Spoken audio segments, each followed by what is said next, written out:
হরি হরি, রাধে রাধে। রোদ ঝলমলে আবহাওয়া। আজ একটু অন্য ধরনের সবজি বানিয়েছি। ছোলার ডাল, এমনি ছোলা, বাদাম আগে থেকে ভিজিয়ে রেখেছিলাম, আর গোটা ছোটো ছোটো আলুগুলো চাল শুদ্ধ, সেগুলো আমি একসাথে ওই ডাল, বাদাম, ছোলা, আলু সব একসাথে সেদ্ধ করে নিয়েছিলাম নুন হলুদ দিয়ে।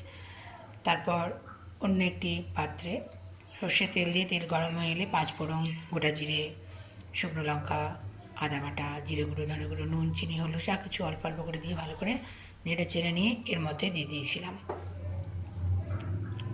কেশরি মেথি দিয়েছি, তারপরে গোলমরিচ গুঁড়ো দিয়েছি, অল্প একটু সামান্য ঘি দিয়েছি। ভগবানকে নিবেদন করা হয়ে গেছে, পরে এই ভিডিওটা বানাচ্ছি, কারণ ভগবানকে নিবেদন করাটাই হচ্ছে সবথেকে বড় কথা।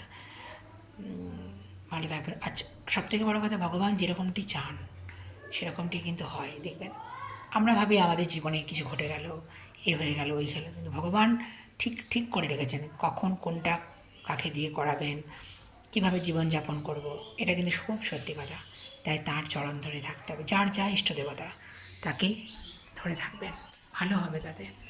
ভেঙে পড়লেও সোজা হয়ে দাঁড়াবেন, সমস্যা এলেও সমাধান আসবে, তাই না? পথ চলতে গিয়ে আমরা হোঁচট খাই না?